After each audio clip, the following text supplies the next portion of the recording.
they had three major policies that were going to be followed.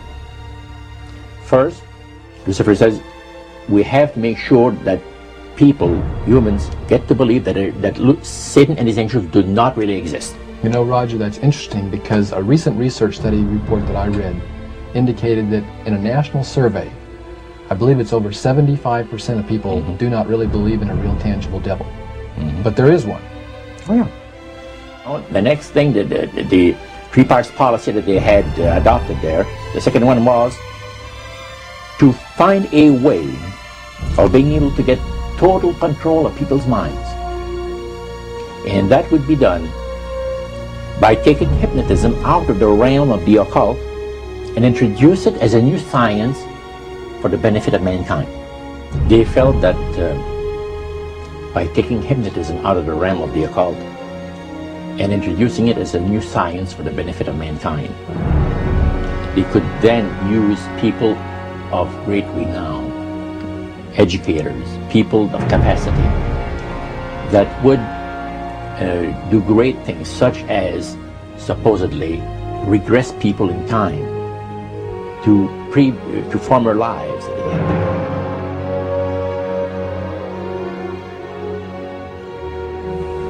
And of course, after the session is over, the person would not know a thing about ancient history. And the person she or he has talked about performing, certain deeds, we'll say, 3,000-4,000 years ago.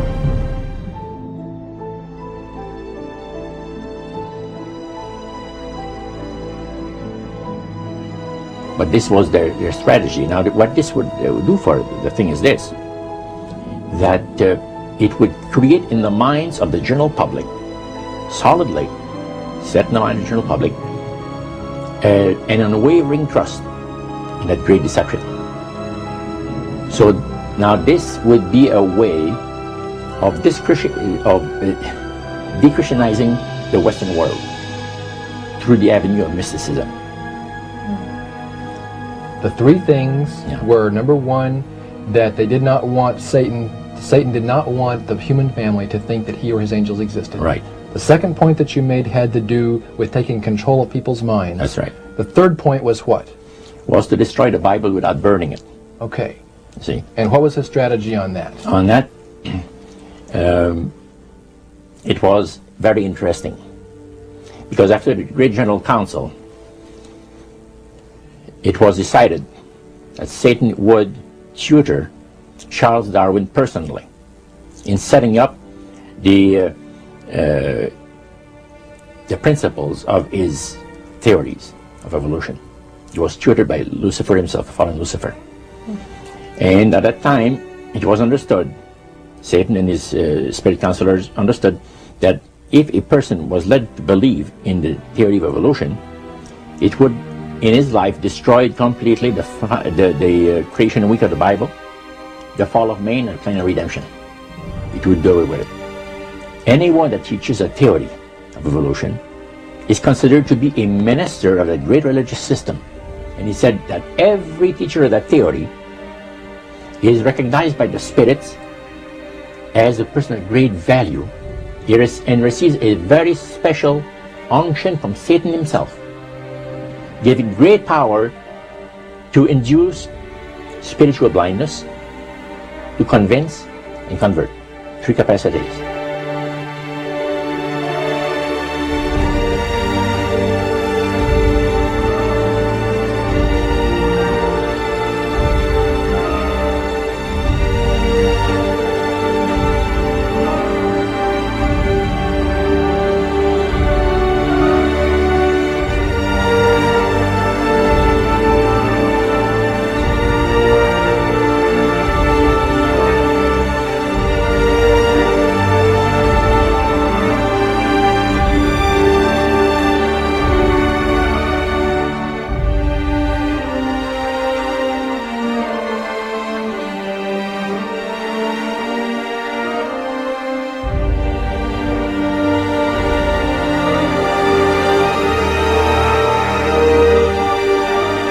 This is the grain plain, the Master's grain plain, for harvesting the nations, for harvesting the multitudes of the earth. and through his cause, just before the close of the great controversy between the forces of good and evil. It's going to be done in a unique manner. This grand plan is going to take people are going to eat the stuff, because it says spirits, demon spirits, will declare themselves to be inhabitants of far distant planets in the galaxies that are coming to warn the inhabitants of planet Earth of the impending destruction of the planet, unless something seriously proper is done to avoid it.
Metaphor. If you think about Aladdin and his lamp, you've probably heard of that one. The genie always says one thing. Your wish is my command. You know, the universe is this great genie, and your conscious mind is Aladdin. It formulates the intention of what you choose for your life.